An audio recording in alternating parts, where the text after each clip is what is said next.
Shalom, selamat pagi bagi kita sekalian. Selamat hari Minggu.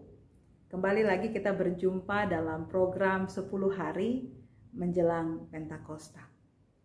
Dan saat ini kita berada pada hari yang ke-10, memperingati hari pencurahan Roh Kudus. Sebelum kita membaca dan merenungkan firman Tuhan, mari kita berdoa. Ya Allah Bapa yang Maha Kuasa, sungguh kami sangat bersyukur karena kami boleh berada pada minggu yang baru. Kami bersyukur Tuhan boleh menyertai perjalanan hidup kami dengan berbagai warna-warni kehidupan selama 1 minggu yang lalu. Hingga pada minggu yang baru ini ya Tuhan, kami tetap bergantung kepada Tuhan dan mengimani bahwa Engkau adalah sandaran kehidupan kami.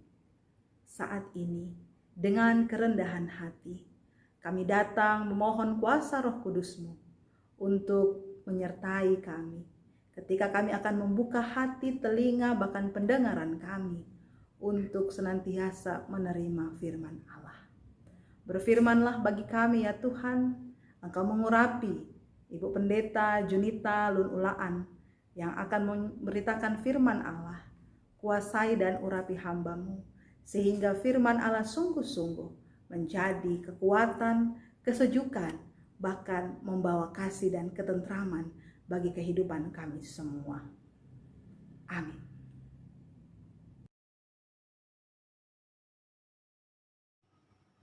Selamat pagi saudara-saudaraku yang dikasihi Tuhan. Di pagi ini kita akan merenungkan firman Tuhan. Bacaan Alkitab kita dari kitab Yoel pasal 2 ayat 28 dan 29. Firman Tuhan berkata demikian. Kemudian daripada itu akan terjadi bahwa aku akan mencurahkan rohku ke atas semua manusia. Maka anak-anakmu laki-laki dan perempuan akan bernubuat. Orang-orangmu yang tua akan mendapat mimpi. Teruna-terunamu akan mendapat penglihatan-penglihatan. Juga ke atas hamba-hambamu laki-laki dan perempuan akan kucurahkan rohku pada hari-hari itu. Demikianlah firman Tuhan. Terpujilah Tuhan Yesus Kristus. Haleluya. Saudara-saudaraku yang dikasihi dan yang diberkati Tuhan, di hari yang ke-10, di Minggu Pentakosta, dalam program 10 hari menjelang Pentakosta, kita ada di pagi hari ini memaknai kasih kehadiran Tuhan. Kita akan merenungkan firman Tuhan, bagaimana gambaran tentang situasi kondisi yang ditampilkan oleh Yoel berkaitan dengan kondisi umat yang ketika mereka terpuruk, berkaitan dengan banyak hal yang mereka jalani sebagai umat Allah, dan kemudian mereka akan tiba pada masa di mana Allah memulihkan mereka. Nah, saudara-saudaraku yang dikasihi dan yang diberkati Tuhan, berbicara dipulihkan, siapapun kita ketika ada dalam situasi kondisi penuh masalah, penuh tantangan, kita berjuang di tengah-tengah kehidupan ini untuk bagaimana keluar dari persoalan, masalah. Semua kita menginginkan apa yang namanya pemulihan. Dan cara supaya kita bisa mengalami pemulihan yaitu dengan berdoa. Salah satunya dengan berdoa. Namun apa yang terjadi sesekali ketika kita berdoa, ketika kita melihat bahwa sepertinya tidak ada perubahan, baik dalam hidup keluarga, ketika kita menggumuli pasangan hidup, ketika kita menggumuli pekerjaan, bahkan bagaimana kondisi kesehatan kita. Dalam situasi ini kita pun bertanya, masihkah Tuhan menolong kita? Nah, saudara-saudaraku yang dikasihi dan yang diberkati Tuhan, perikop kita di pagi ini memberikan gambaran kepada kita tentang apa yang terjadi bagi umat Allah. Bagaimana gambaran yang disampaikan oleh Yoel tentang pemulihan yang dijanjikan oleh Allah bagi umat pilihannya dalam situasi, dalam model yang runutnya, urutannya sudah diatur oleh Allah. Nah, saudara-saudaraku yang dikasihi dan yang diberkati Tuhan, dalam situasi ini mau mengatakan kepada kita bahwa ada peralihan ke kondisi pembaharuan atau keselamatan baru. bagaimana janji Allah yang mau disampaikan bagi umat pilihannya. Dengan kata lain bahwa kondisi umat ketika mereka terpuruk, Allah menjanjikan pemulihan. Pemulihan yang Allah janjikan bagi umat pilihannya mengatakan bahwa ada berkat yang Allah hadirkan. Ada berkat yang Allah menyatakan. Dan kehadiran atau berkat Allah akan sanggup dirasakan oleh umat pilihannya. Yaitu dengan kehadiran Roh Allah atau Roh Tuhan. Saudara-saudaraku yang dikasihi Tuhan, Roh Tuhan dipandang sebagai karunia khusus yang dapat menghidupkan, yang dapat menyelamatkan umat. Tanpa Roh Tuhan sebagai karunia Tuhan, kita sebagai manusia akan mengalami goncangan, bahkan kecenderungan untuk tetap hidup di dalam dosa. Roh Tuhan dicurahkan sebagai bentuk relasi khusus, menyatakan kekuatan Allah yang menguasai umatnya sehingga kita sebagai manusia siap menyambut kedatangannya. Nah, saudara-saudaraku yang dikasihi dan yang diberkati Tuhan, di ayatnya yang ke-29 menjelaskan bagaimana situasi pencurahan Roh Allah itu berlaku bagi semua umat tanpa terkecuali. Sehingga mengatakan kepada kita bahwa peristiwa Pentakosta yang kita hayati di saat ini menyatakan bahwa adalah merupakan peristiwa pencurahan Roh Allah atau Roh Tuhan. Sehingga bagaimana situasi ini juga mau dinyatakan kepada kita ketika Roh Tuhan dicurahkan bagi kita seyogyanya, kita juga diberikan kekuatan. Pencurahan Roh Tuhan atas kehidupan kita sebagai anak-anaknya untuk memperlengkapi kita, memampukan kita untuk dapat melanjutkan seluruh karya Allah di tengah-tengah dunia ini. Allah yang maha hadir bukan hanya mau berbicara perihal hadirnya spirit atau motivasi, tetapi bagaimana Allah yang maha hadir memampukan saya dan saudara-saudara untuk bagaimana membakar sifat atau tabiat lama kita, menjadikan kita sebagai manusia baru.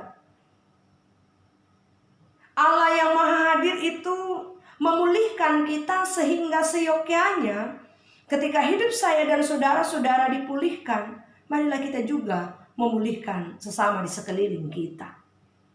Ketika hidup saya dan saudara-saudara diberkati, marilah juga saya dan saudara-saudara menjadi berkat bagi semua orang di sekeliling kita. Oleh karena itu, saudara-saudaraku yang dikasihi dan yang diberkati Tuhan, peristiwa pencurahan Roh Kudus mengatakan bahwa Allah memperlengkapi kita untuk menjadi alat yang militan. Allah memperlengkapi kita untuk memberikan kekuatan semangat untuk terus menyatakan karya Allah di tengah-tengah dunia ini. Kemahahadiran Allah itu juga menyatakan bahwa kuasa Allah tidak terbatas dalam kehidupan kita. Oleh karena itu, saudara-saudaraku yang dikasihi dan yang diberkati Tuhan, apa yang dapat kita refleksikan dari peristiwa pencurahan Roh Kudus? Bagian yang pertama ini mengatakan bahwa ketika Roh Kudus dicurahkan bagi kita, kehidupan kita seyogyanya mendapatkan kekuatan baru yang menghidupkan. Kekuatan baru yang menghidupkan itu memberikan semangat bagi saya dan saudara-saudara untuk bagaimana melanjutkan kehidupan sekalipun di tengah-tengah pandemi COVID-19 ini. Karena tanpa kita sadari, menjalani peristiwa kehidupan di sepanjang jalan yang Allah percayakan bagi saya dan saudara-saudara, tidak sedikit kita ragu, tidak sedikit kita takut, bahkan kita berhadapan dengan kecemasan. Tetapi mari kita memaknai bahwa ketika kuasa Allah dinyatakan bagi saya dan saudara-saudara, marilah kita melihat bahwa Allah yang menghidupkan itu menghadirkan kuasanya di dalam diri saya dan saudara-saudara, supaya kita mampu menjalani kehidupan kita selanjutnya dengan tetap mengandalkan kuasanya.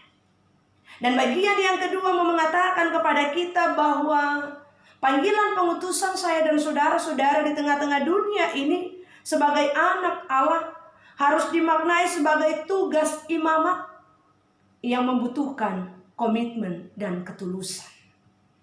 Oleh karena itu saudara-saudaraku yang dikasihi dan yang diberkati Tuhan, sekalipun kita berada dalam situasi pandemi COVID-19 ini, bahkan dalam persiapan kita untuk masuk di dalam proses model yang berbeda mungkin, tetapi mau mengatakan kepada kita bahwa komitmen, kesetiaan kita untuk terus mengandalkan Tuhan jangan pernah berubah.